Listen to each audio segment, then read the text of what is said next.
I met Phil over the telephone approximately 3 years ago, and in person about 2 years ago. And during that period of time, I became very well acquainted with him. He was, at that time, still working for the government, and he didn't say much about what he did. But nonetheless, over a period of time, I became well acquainted with him. I found him to be a person of integrity and honesty. And about 1 year ago, he became totally fed up with the New World Order and the establishment. He thought he was working for the betterment of mankind and the work that he was doing as a geologist for our government as well as for NATO. And he found out that it could be and was actually anything but that. So his revelations became, in many respects, my revelations. And I urged him last winter and spring to go public and lecture. Finally got him out. He's given over 30 lectures to date, all very successful, very interesting. In fact, so successful there have been 13 attempts on his life since the beginning of the year, and he's survived them all. All I can say is God must be protecting him because he has a message. So without further ado, I would like to introduce Mr. Phil Schneider, and understand also everything is being recorded and the video and audio tapes will be available later. Please give a warm welcome to Phil Schneider.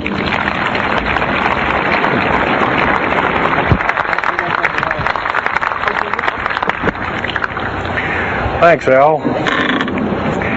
I guess I can always start off by saying loose lips sink ships. That's almost a pun anymore. I'm Phil Schneider. I worked 17 years for the United States government as a geologist and aerospace engineer, as well as a structural engineer. I worked for such elusive occupations with Boris and Knudsen, Bechtel, Page and Page, Aerospatiale of France, and a host of other EG&G and a host of other Los Alamos Laboratory and these kind of things. But rather than bore you with all those statistics, I've got cooked up a real mixed bag here of different topics, and it's might be a little bit like brain overload, but I'll start from the beginning. Now, like I said, I worked 17 years, co-invented methods of shape charge blasting as well as laser rock deflagration, which means rock is literally melted or powdered by a special maser laser combination, and the residue of the rock underneath is applied as a coating, as a liquid coating, kind of like instant agate, if you could imagine a hunk of agate, which is a hard silica mineral, rock actually. But up here we have another topic. This is an area to where I worked. I worked 11 years of the 17 years at Groom Lake, S4, S2. It's in the Nellis Air Force Base area. In fact, Groom Lake is, I'll show you in the picture right here. It's right here. Groom Lake is quite the place. A lot of rumors and other kinds of things have come out of there. Of course, people have stood on the outside for years and wondered at what's been flying there. There's all kinds of things been flying. Let me give you a brief overview. Start in ancient history land here.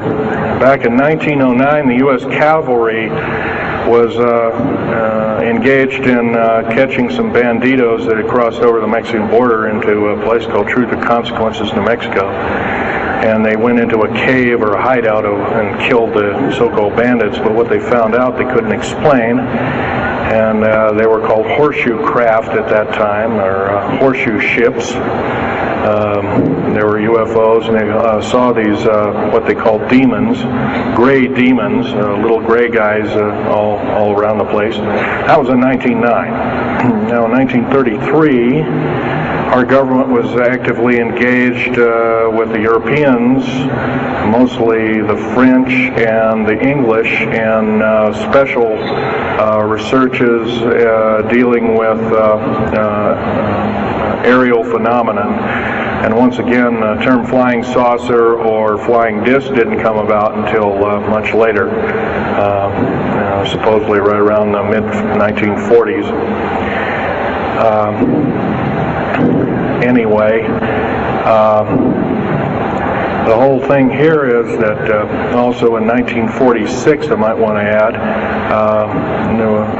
we were engaged in atomic bomb testing and this kind of a like, and of course the area of Bikini Atoll.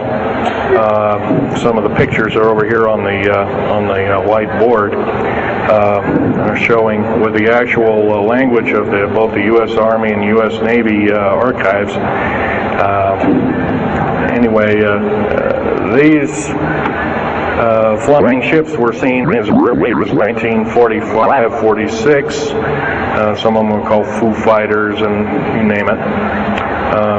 They were fully known about maybe as early as 1935 or 36 by our U.S. Navy. And there was a shallow underwater base at Bikini Island, and that was probably the one reason why a number of atomic bombs were exploded in that area rather than other areas which they could have been even more remote out in the South Pacific at Operation Crossroads.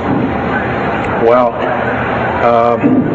anyway, this all led up to later on, about 6-8 years later, 1954, during the Eisenhower administration, led to an interesting treaty called the Greada 1954 Treaty. It was the Alien-Human Treaty. And supposedly the aliens had come in and exchanged technology, and they'd want to take an occasional human being and a few head of cows, and accurate books were supposedly to be kept, and all this kind of stuff. And of course, eventually all that broke down, and aliens are notorious for being liars, even greater liars than so-called, in quote, we humans are. So alien treaties are often just not even the pieces of paper they're written on. They're just really kind of worthless. Anyway, my work as a geologist in building underground military bases, some of which are over 2 miles underground. And I think when you listen to Al tonight, if you have a chance to listen to him, he will speak of, Al's actually been on some of the high-speed monorail subway cars, if you might want to call them, that link these bases together. Some of them are capable of riding on a cushion of air about 3/4 of an inch off a rail at a better part of Mach 2. And he's actually been on one of these trains. I've only been in one of the tunnels and helped build some of the tunnels. Incidentally, I helped work on 13 deep underground military bases. Had hands-on experience.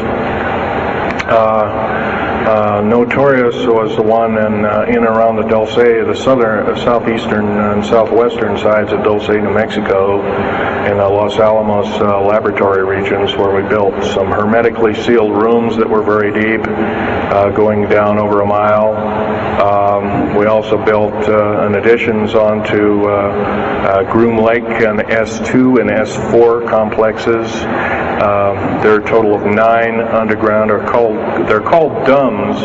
Like, you can learn a lot from this dummy, but DUMB stands for Deep Underground Military Base, and or a deep underground DUM2, for instance, is a submarine base, and I have built a few of those too, which are off our continental shelves and in certain islands and out in the Atlantic and the Pacific in strategic locations. All this, I can hardly, in an hour's time, I can hardly squeeze all this in, so I'll be kind of rambling here if you just bear with me. The main topic of my discussion here is to link up basically what's going on with these deep underground military bases, what they're being used for, what is the present situation now being employed both by our federal government, which is slowly being phased out by the United Nations government, as well as the New World, end quote, the New World Order, which is an even higher entity, and who these higher entities are taking their orders from, and try and link up basically what's going on. A lot of us have been kept in the dark. We've been given, maybe most recently over here, photographs of an alien at Roswell. I'll just make a very brief statement about that. The photographs cannot stand up to a computer grain analysis test and therefore are retouched or faked. They're not real. The real one, the real photograph of the charred or dead alien that was one of the several that were autopsied is over here, was given to me by a friend by the name of Skip Fromback of Seattle.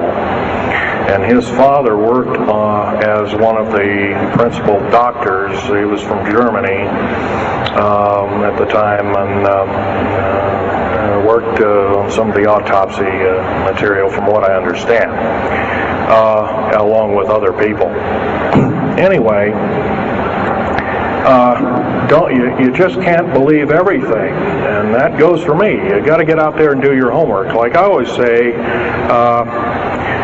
you might don't put your spectacles on, you put your skepticals on when you listen to me. So if we can have a show of hands here, how many people have heard about Roswell, New Mexico? Very good, almost all. And how many people have heard about the black helicopters and the other kinds of flying saucers type equipments out at Groom Lake and other places? Very good. Well, this obviously is a nice enlightened audience. Most of you have probably seen what a black helicopter is, or maybe even gotten rare glimpses of an F-117A black jet, or stealth, as they're often called, or a B-2 bomber, B-1 bomber, or some of these other sophisticated aircraft that are now being touted as the new technology.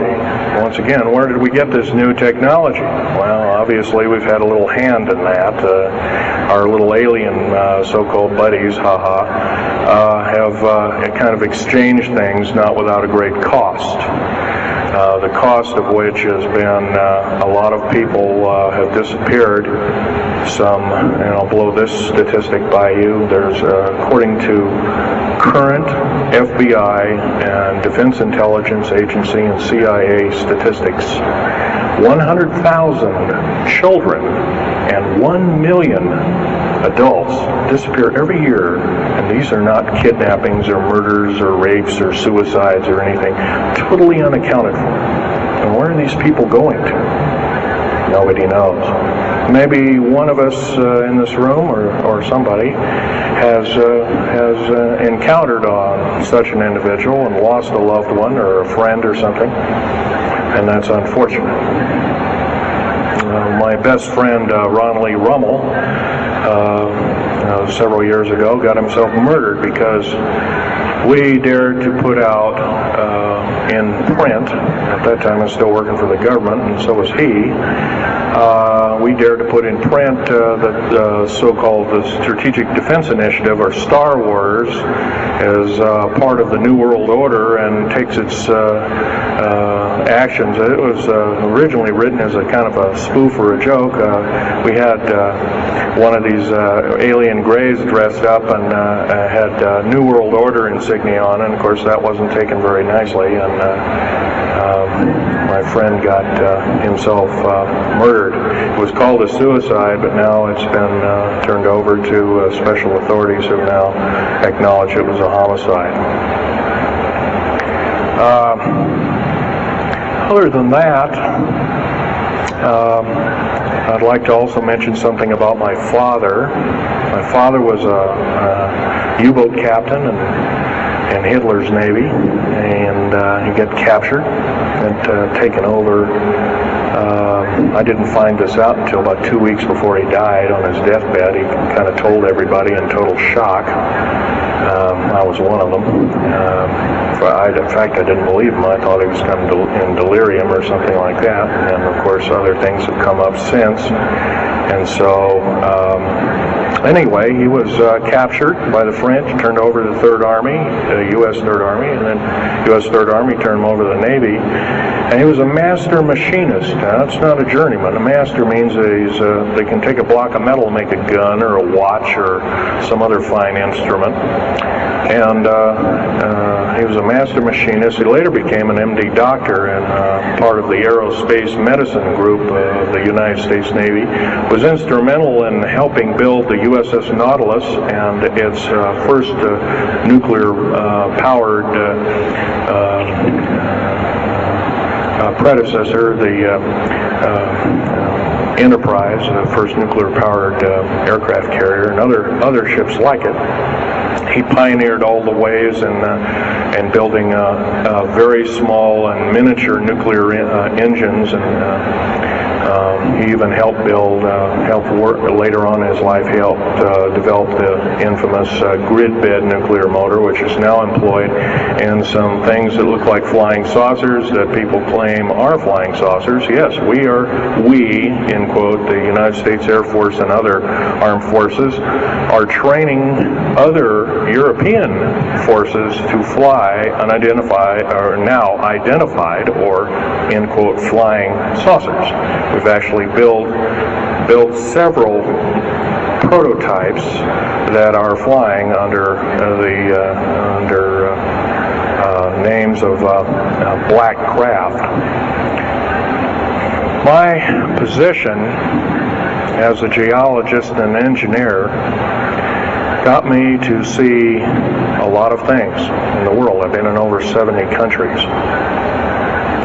I also worked for NATO. I carried a level 3 security clearance with a rhyolite factor. Rhyolite is a hardened factor, only given out to a handful of civilians and maybe a couple of hundred military men worldwide. I thought I was doing the nation, United States, as well as the world a favor by, I thought I was kind of keeping my end up. Well, it didn't work out that way. I was to later find out that these underground bases are now being employed as strategic bases for, in case there is martial law in this country. Right now, our military professors that used to be in war colleges and the like are training people like ex-Russian KGB and Spetsnaz people right here on American soil. I've seen it with my own 2 eyes, along with other people, other geologists. By the way, I'm still a geologist, still do geological survey work. However, I don't work for the government anymore. I took my security clearance and all my government stuff and cut it up and sent it back to the, pardon my French, SOBs. When I found out that a number of these 131 deep underground military bases are being used to subvert the Constitution of these United States and its people, I says, that is enough. I can't possibly be connected. Oh, well, Mr. Schneider, you can't quit, they said. Well, I says, yes, I can. I'm an individual, I'm going to quit, and I'm walking off the job. And he says, so I got arrested and casually told, well, you got to finish a job. And so I caved into that part, and I finished 3 weeks, and then at that time my father was dying, and I was allowed home, and I never went back for my paychecks. Don't intend to either. These people are beginning to show signs of being our utmost enemy. I'm talking about military people now engaged in training foreign troops on American soil, clearly against the Bill of Rights and the U.S. Constitution. It's why we formed a government, why our forefathers formed a government, a republic of these United States in the first place, way back 200 plus years ago. Because the drawing and quartering of soldiers, taxation without representation, law by edict, otherwise known as today's version, executive order, among other things. The very reasons that we became, in quote, free, a free republic, a free society, possibly one of the greatest nations to ever be a nation on this earth, were instilled in our founding fathers that are now so far away from the people now running our federal government structure. So I'm here today to touch upon a number of subjects. One being that these underground bases, roughly over 3 of them per state. There's now, instead of 12 prison camps, there's 39. That's almost 1 per state. They're building 2 prison camps every 7 months. They're building 2 underground military bases every year. Each one of these military bases, by the way, these underground military bases, they cost somewhere between $17 and $26 billion. They employ 1,800 to 10,000 workers each in varying grades of skill. They gobble up totally through the black budget, over 1/4 of the black budget, or roughly $310 billion. Of course, you may say, where are these figures coming from? Well, the black budget, as we know it, in quote, black projects, which anything called black is significant of hidden from Congress, hidden from the American people, and very few people are even in the know about it at all.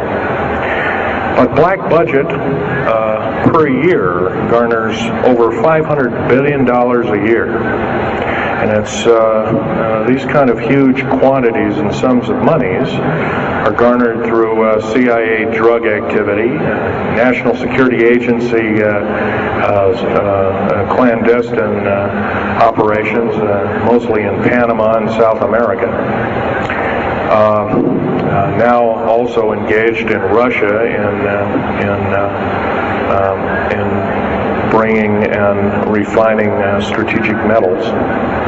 By the way, you might want to ask, where's all these kind of interesting new metals coming from? Over here on the whiteboard we have the new periodic table. It's got 140 elements. Now in our high schools of today, I was in a high school about a week ago, I saw a new periodic table had 105 elements on it. Now somewhere, we're not being told the truth. We're being lied to at every turn and every corner. We're considered less than morons. So the government has made itself an entity, an independent taxing body, an entity into itself, and isn't accountable to anybody. Not even the so-called New World Order. They just go ahead and do everything willy-nilly as they please. There's nobody checking. You don't have to worry about this. Occasionally there's a senator who pokes a nose in here and there, and that senator finds out either nicely or not so nicely that you don't do things like that. Now, if we're to gain a grip on our country, if we're to take our country back, we must first ask our public officials if they cannot tell us the truth, and we will impeach them, or they will be impeached, or they'll be tried as traitors. This is pretty stiff language. Already it's slowly beginning to trickle out and to occur to a number of people that this may be the only way out. Also, our founding fathers, George Washington, Patrick Henry, and a few of the other ones, came up and said that you don't want to let the beast out of the box. And they were talking about a runaway government. You don't want to allow your government to become like England at that time. And so they warned us about this very same kind of thing. First of all, the United States is not a democracy. It's not a republic anymore. It should be a republic. That's to the republic for which it stands, one nation under God. Why we can't even pray in the public schools anymore. We have to have a Supreme Court judge or group of them, plus Janet Reno and company, among other things, telling us what to do. Interpret for us as if we cannot read with our own two eyes and understand with our mind. This, of course, is bad policy all the way around. And I guess I don't need to blow that by your ears. Okay, on another subject, I have a number of items up here at the table. One of which here is, I can show it, is a heavy hunk of rock indeed. It has a weight of about a little bit more than a pound, 2.5 times the weight of uranium. It's not radioactive, can never be made radioactive. It's composed of earth, rare earth, clays, and powdered metals, as well as an alien element, mostly from crashed, retrieved flying saucers and those of the kind that have happenstance to crash in our deserts and backyards, so to speak.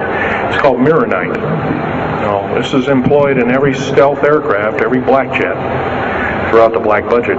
Also in the very small quantities in the skins of black helicopters. Mironite.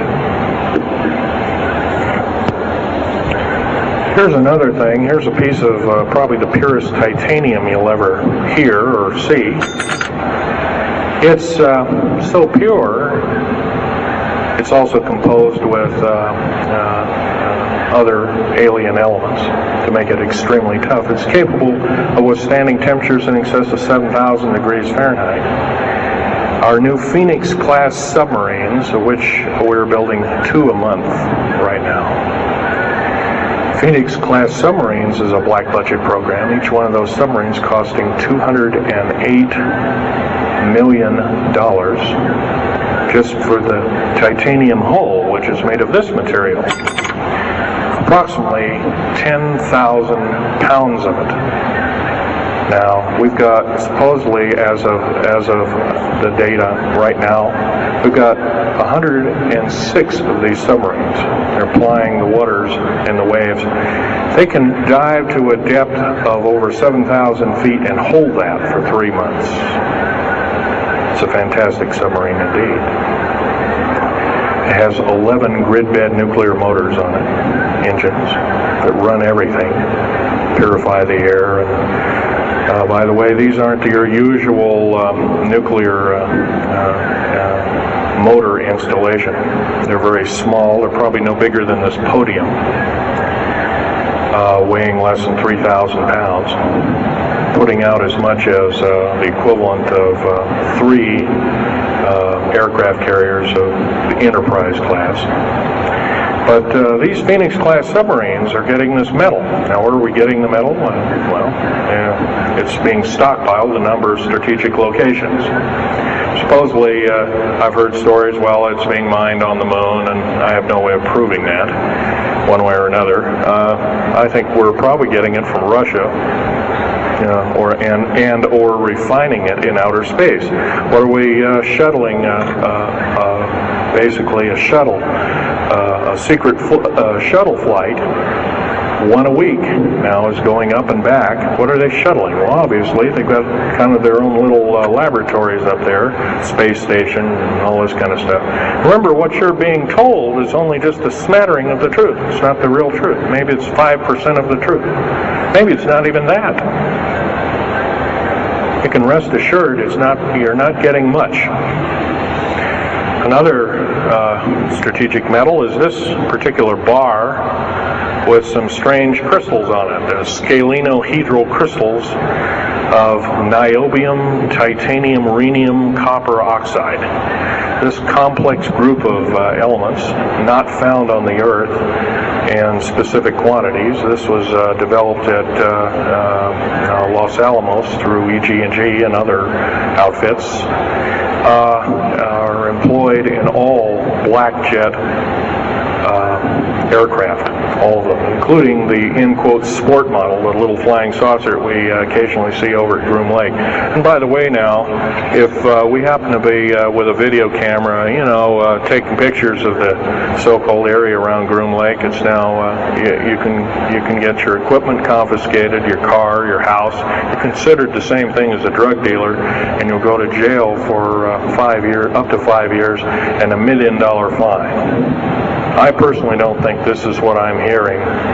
I just don't think that this kind of punitiveness is what we need in America, and we have to get rid of it. Otherwise, we're going to die with no America. Here's some other elements. Here's a very light element. It's composed of lithium metal, as well as a alien element, a little heavier than hydrogen, but a little lighter than helium, also employed in this. It's used in secretive methods of propulsion, and it also is in a peculiar scalenohedral crystalline form. And anything scalenohedral, and by the way, a scalene triangle is no side is equal to another side. The scalenohedral metallic crystalline structure is definitely alien element, or alien technology converted over to our own technology. These were given to me about a year ago. They're called alien or aurora drops.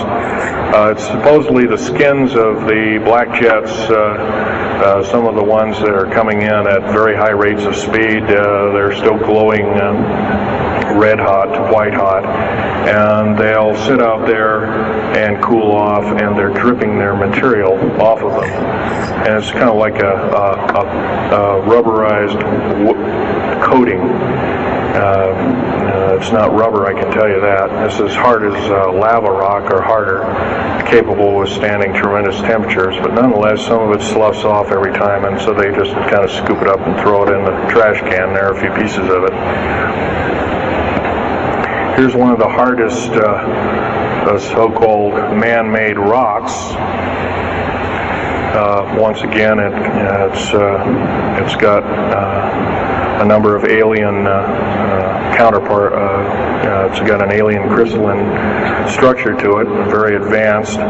It's about 11 times harder than a diamond, about 70 times stronger than a diamond, capable of standing temperatures in excess of 10,000 degrees Fahrenheit.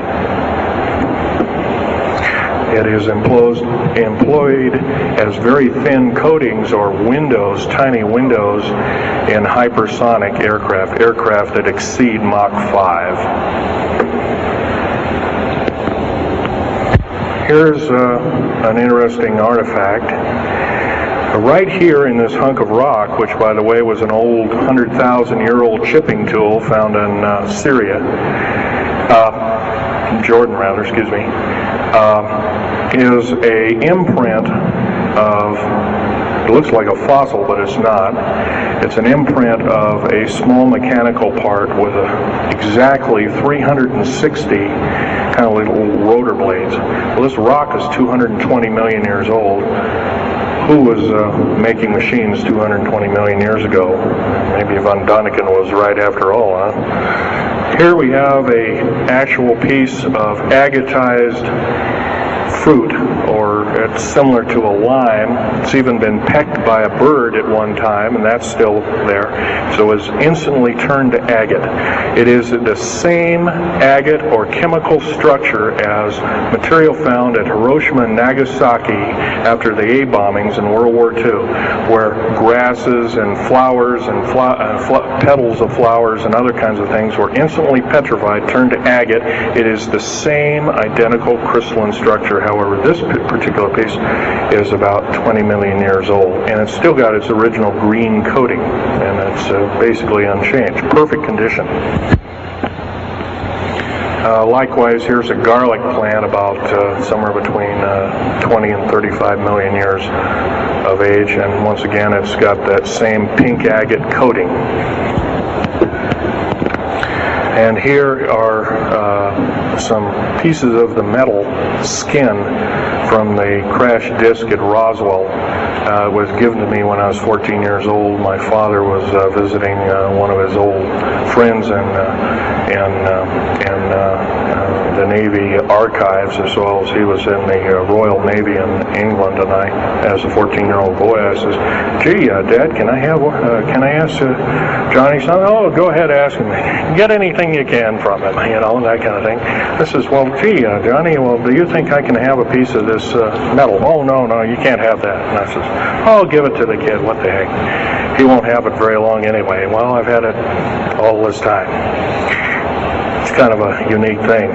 They were able to break the skin of that craft, by the way, by dropping it into a bath of liquid nitrogen, hitting it with a mechanical or hydraulic hammer, and it shattered into little bits. And it was later analyzed and adapted for our own technology. All these artifacts are fine, but once again, the main part of this talk is, where's it all leading to? We get very little spin-off to where any of this is leading to. Occasionally we'll get a new computer, or maybe a quartz watch, or some little trinket, kind of like giving the Indians beads a couple of hundred years ago. Well, we're getting these little spin-offs. But the black budget still rolls on, garnering up over $1 trillion every 2 years. It's somewhere between 1.023 trillion and 1.31 trillion dollars every 2 years. And every year it goes by and the black budget is unchecked, unaccounted for. It's just subverting our country. That's number one. Number two is that these underground military, first of all, if there was something like a nuclear war or there was a definite enemy out there where we were going to be under attack, like from China or someplace like that, I could see maybe a couple of dozen underground bases for a government, and so it could theoretically rise up like the phoenix out of the ashes. Well, not 131 of these, and if you were going to so-called round people up and put them in prison camps, what a better prison camp than underground, where nobody knows where it is anyway. So once again, these underground bases are most likely been planned as underground prison camps and slave labor factories for the New World Order. New World Order, by the way, is getting, and I'm probably the only person ever talking about this, the New World Order is taking, and the United Nations is taking its orders from, believe it or not, these more powerful outer space alien entities. We might call them the large grays or the small grays. Sinister forces indeed. And you might want to say, well, gee, how come we don't see more of this kind of thing? Well, you can just imagine. If you're only being told 5% or less of the truth, that isn't very much to go on. That's one thing. Another thing is you don't find very many people coming up here and letting you have hands-on experience. I'm going to try and do this to you. However, I do ask you to go out and do your homework and keep doing it. Don't necessarily believe in what I'm saying, but get out there and talk to people. Whether it's just a couple of neighbors or friends or something, get out there and talk. Because one will tell two and two will tell four, and then pretty soon you have a whole room full of people that are in the know. And then from there, wonders can work. Other than that, as far as changing the black budget and these clandestine programs, public opinion is only going to be that.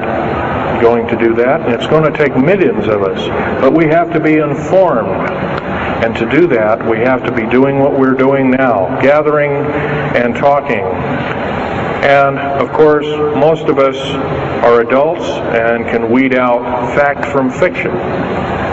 Most of us are responsible adults and know the difference between fact and fiction and how to use it or how to abuse it. And so we, therefore, have to continue to keep studying and keep talking. If there's just me out there, and believe it or not, there aren't very many people like myself out there talking. I've given over 30 talks in the United States, Canada, Japan, went over to England, went to Japan kind of illegal, came back the same weekend. They flew me in and out, but gave a talk to a number of their execs, and they were very interested indeed. Now, if this is all a bunch of poppycock and hooey and poo-poo, I wouldn't be listened to, be given an audience by these people, but evidently I have.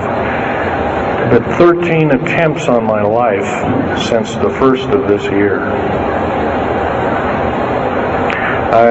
There's a number of you ladies present, so I won't gore you out, but Al has seen some of the wounds, and there's a few other people that have been to a few of my other lectures, and they can attest that I have been shot. I've been run off the road, I've been pushed off the road, I've been mostly shot at and that kind of thing like that. But been in hand-to-hand combat with some of these people, and once again, I'm not in the best of shape anymore, but I still know how to handle myself. And I'm just about ready to wrap things up here, but just basically wanted to give you an overview of what's happening. And if we have any questions, we can start asking a few questions. Okay, here's a gentleman way over here. Would you please speak up loud?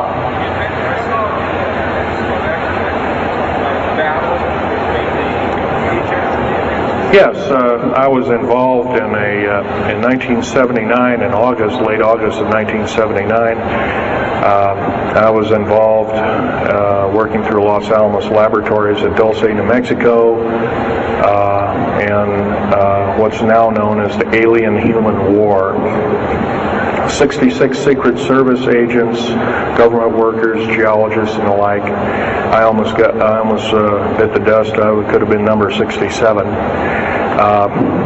Lost their lives that day because the government lied and knew full well what was underneath. And what we'd done is, out in the desert there, we had drilled in a period of a couple of days. We drilled 4 of these holes that went down several thousand feet, and one of these holes kept bringing up dirty dust and putrefying odors and broken off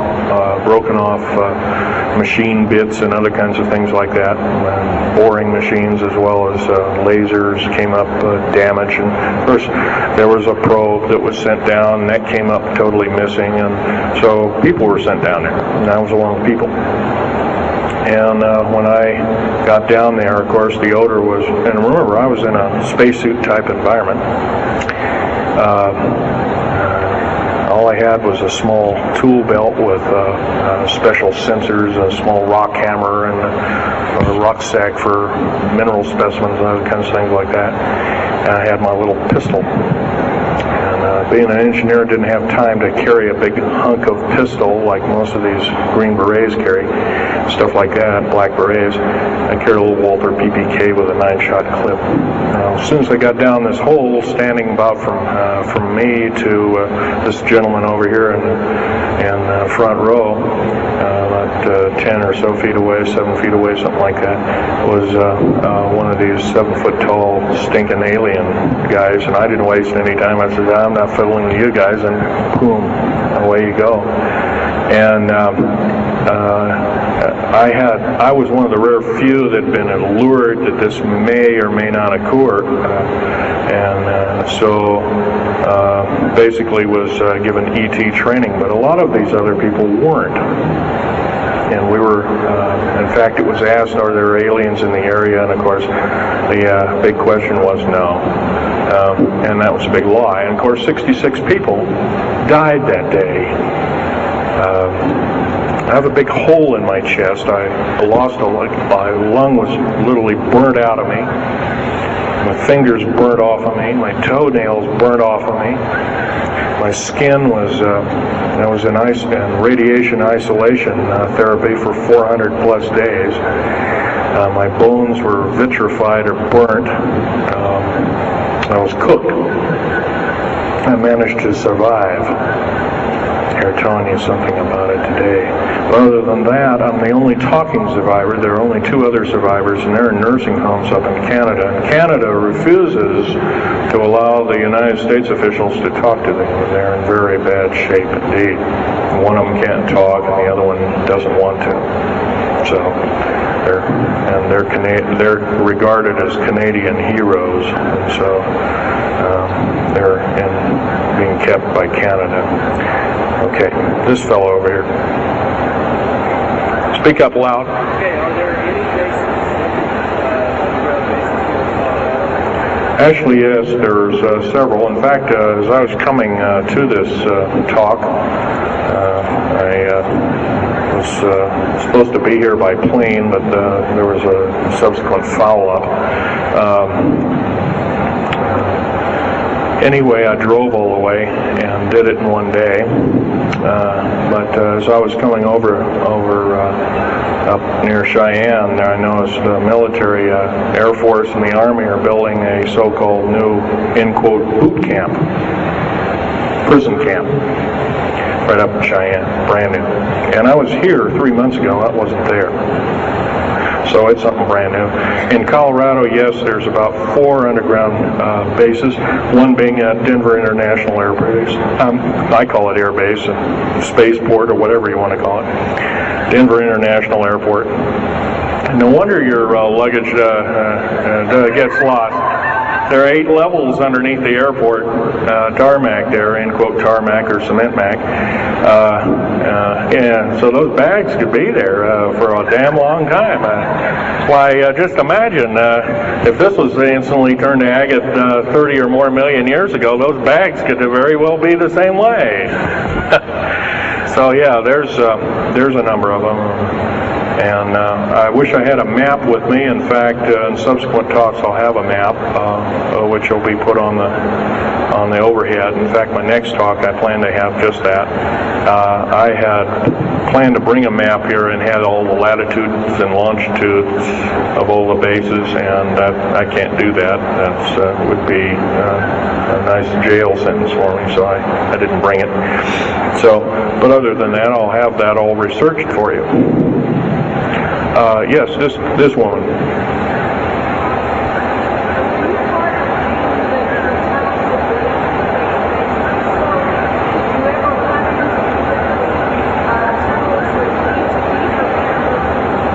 Yes, as far as there being an inner Earth, a hollow Earth or anything like this, no, I've never run into anything like that. However, Al Bielek has been on these tunnel trains at the better part of Mach 2, going from coast to coast in an hour and a half, faster than any jet plane that we got, including the SST, or thereabouts, the same rapid speed. But I helped build a lot of these tunnels, and all of the underground mountain or military bases are connected, all of them, all 131 of them. They're connected both by road, not a big freeway under there, but that's at least a 2 to a 4 lane road, rather narrow lanes, but they're there, and they're also high-speed magneto-leviton train tunnels. Yes, this lady over here. Stand up and speak up, please.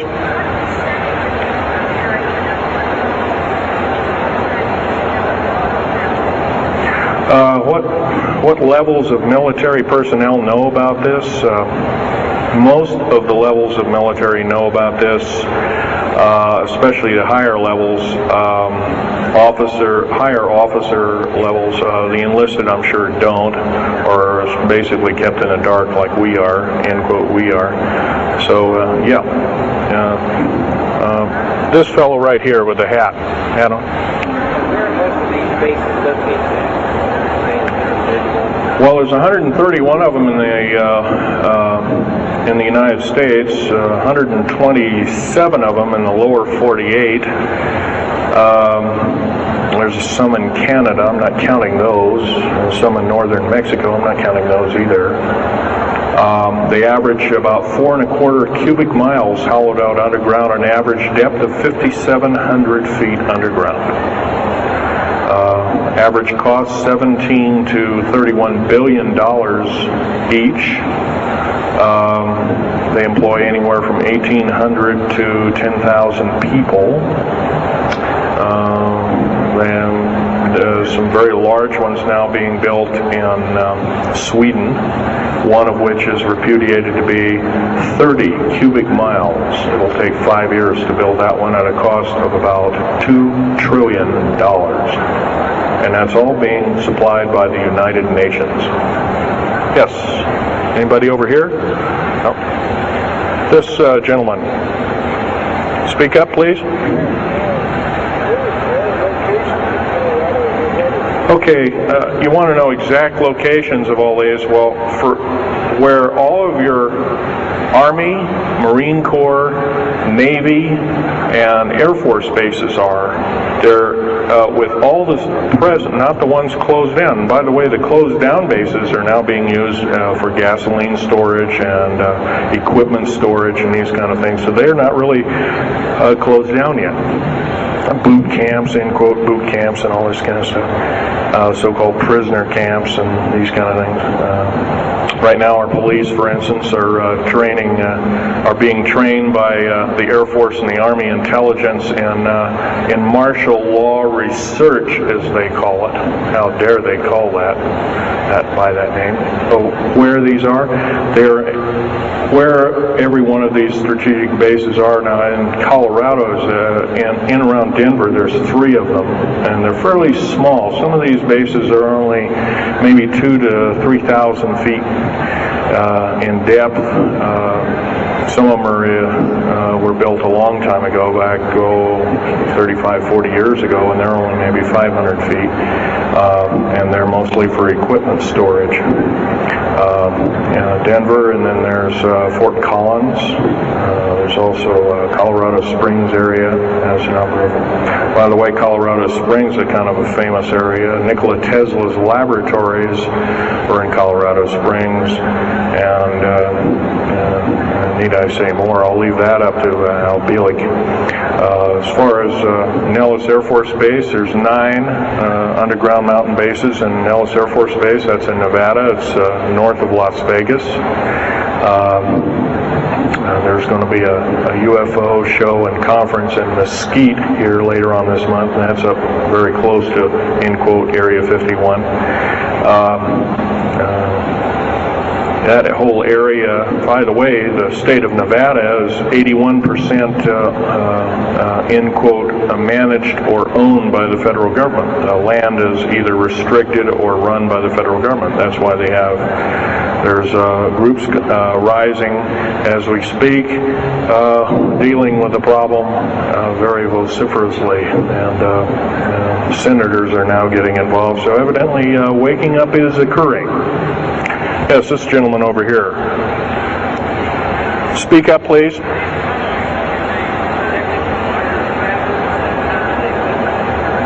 Okay.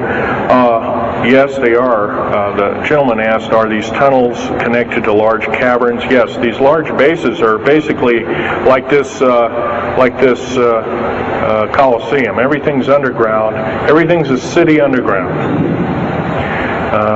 Most of these bases have both have military bases, and they have all the accoutrements of life. Remember, each one of these costs quite a bundle of dough, and some of it in our tax money, but most of it in clandestine approaches, and that's definitely undermining the country. Yes.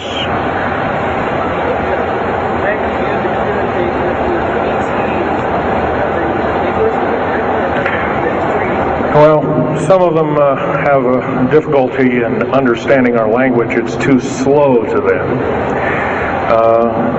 If you've heard whale songs or bird chirpings at high speed, it's about what these aliens sound like audibly to us, so it's a bunch of gibberish. Yes, they've slowly actually broken down. There's 11 prototypes or 11 civilizations of aliens visiting this planet all the time, all of which are known by the U.S. military, 9 of which are not very good indeed. They're pretty bad news. 2 of which are benevolent, but the benevolent ones have supposedly left.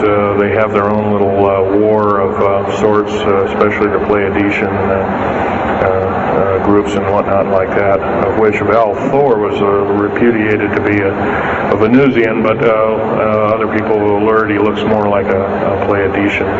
He looks normal human, except he's got 6 fingers and toes. He's got one oversized lung. He's got 2 hearts. He's got all kinds of weird stuff.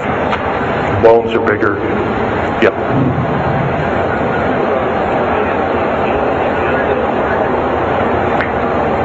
The man asked, do I tie in the alien agenda to the New World Order? Yes, sir, 100%. I can elaborate briefly. The New World Order right now basically is dismantling countries,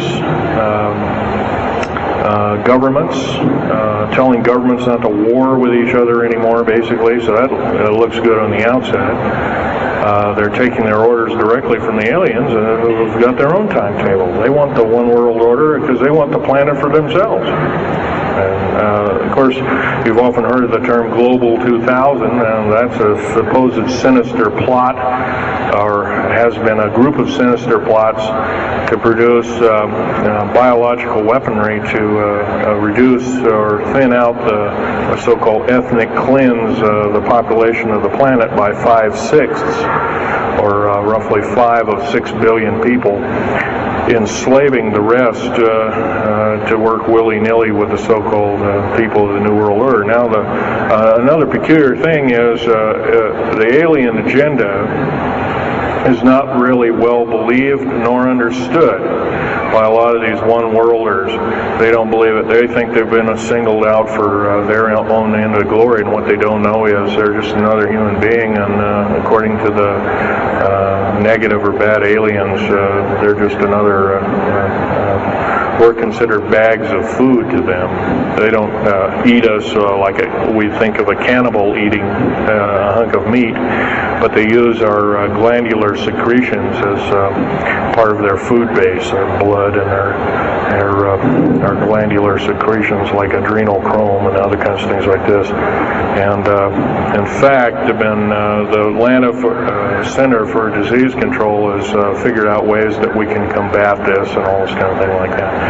It might be where these new designer diseases like AIDS and Ebola and hantavirus and all these kinds of things have come up out of nowhere, and these diseases, end quote, almost have a mind of their own. Yes, this lady here.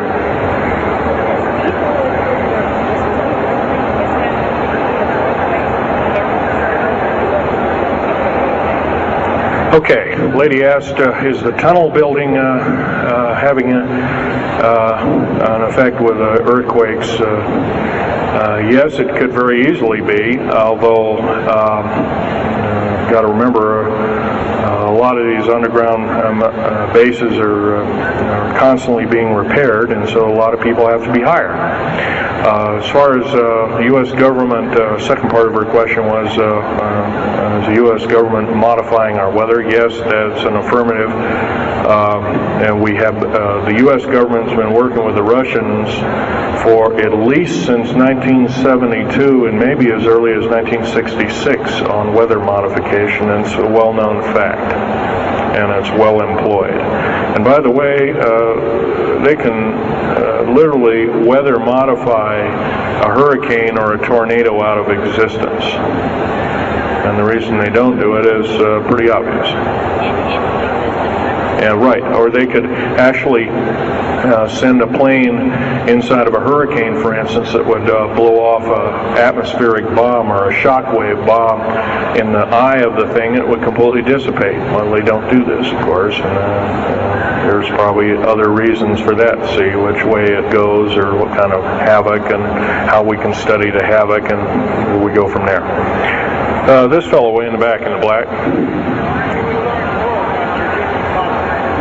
How do we learn more about our general topic? Well, there's this particular fellow, his name is Richard Souter, PhD. He wrote a book recently, Underground Bases and Tunnels, What is the Government Trying to Hide? That is one book. Then we have here's a popular science article, Secret Air Base. The government doesn't want you to know that Groom Lake, supposedly Groom Lake doesn't exist. Well, I guess if it doesn't exist, then me talking about it, I guess I can't be arrested or anything. I'm just full of poppycock here. Well, the editor, one of the editors of Popular Science that put this article out is now in federal prison. Then there's a book that called Stealth Fighter Pilot. These books are available. I got this one at Dalton's. This one actually was sent to me by the publisher. I did some test piloting, and the only thing I test piloted was would run the aircraft back and forth on the runway, the special runways we built at Groom Lake. There's a picture of me in uniform. And I can go on. And these publications are out now, and they're available. Yes, this lady over here.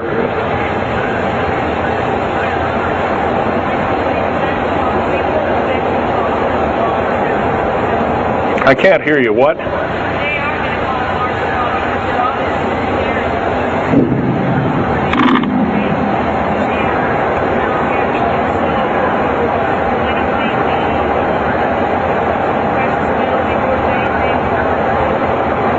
Okay. Okay, that's kind of a mixed bag question there. She asks, with martial law being called, will precious metals and all these kinds of things. First of all, hoarding anything will be outlawed.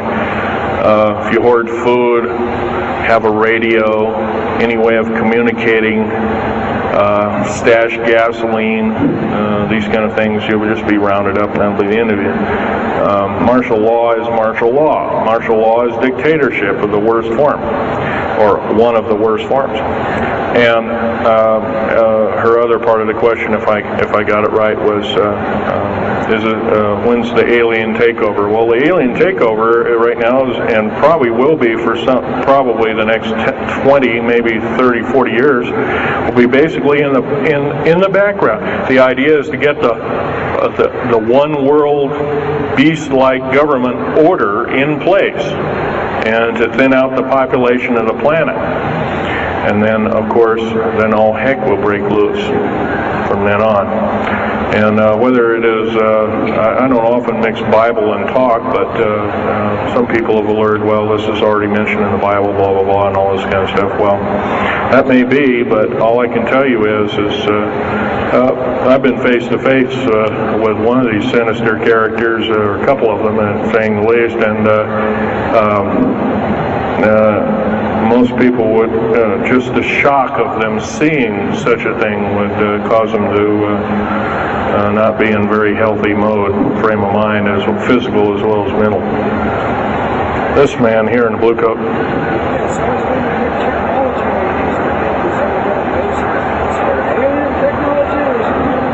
Well, it's a combination. What technology is used to build these underground bases? Well, we have lasers that can drill out, or basically deflagrate or melt out a tunnel 7 miles a day.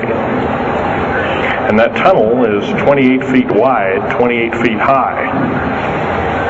You've been told about drilling and boring machines in a very slow, quarter of a mile a day.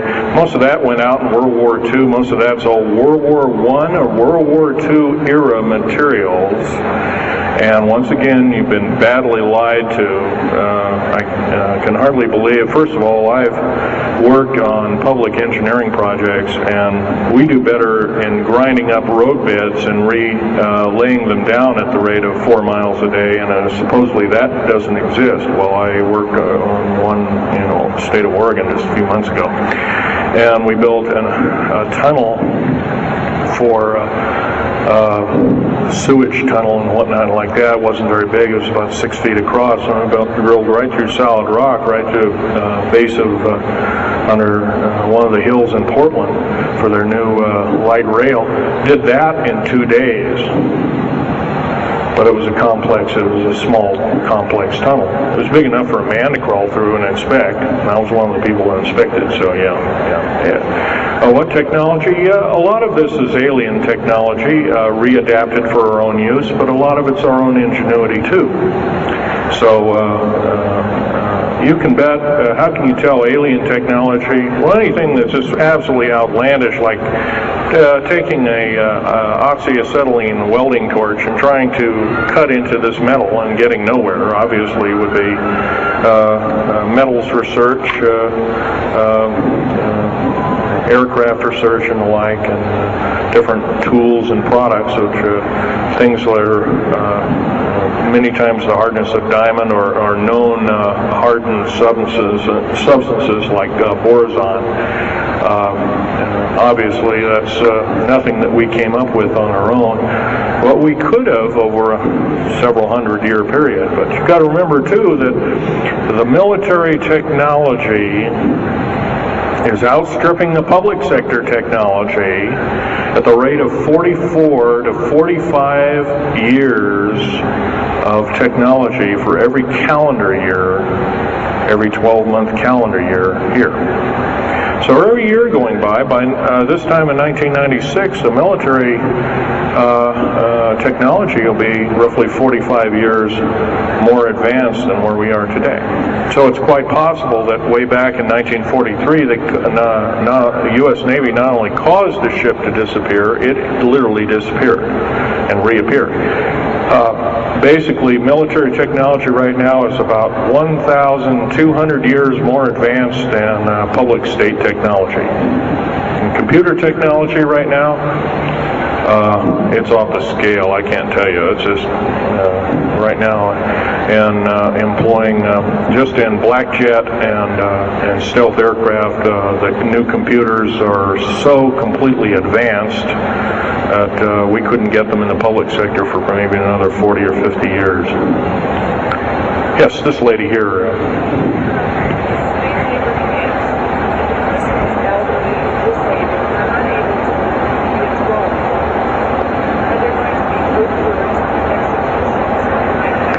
Well, the lady asked with the slave labor camps, the old, the infirm, the handicapped, are they going to be executed, and will there be executions? You can bet your bottom dollar there actually will be these things. I wish I knew more, but I don't. I've had my own agenda to kind of keep up and talk about. But other than that, yes, I would imagine so. If you look at all the 39 prison camps that are presently built, and they're called boot camps, by the way. And of course, these new trains that they have that have 143 shackle placements per train,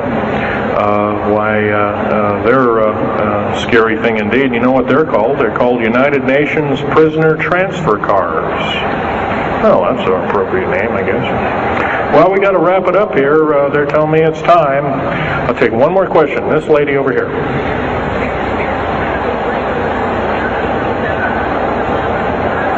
Don't brainwash you. They don't brainwash you. How do they brainwash 18,000 people that are working? Well, you sign this little piece of paper saying you work, you go to prison for the rest of your days. Or you're not going to be taking home a paycheck of about anywhere from $4,000 to $40,000 per month, depending upon your position. $40,000 a month is a lot of petunias. Okay, well, I got to wrap it up here, folks. So I'll be over in Al Bielig's booth. I think it's over in booth number 125. I can take other questions there and let you take a look at artifacts. And once again, on these artifacts, in a very few minutes, don't handle them, just look at them. Thank you very much.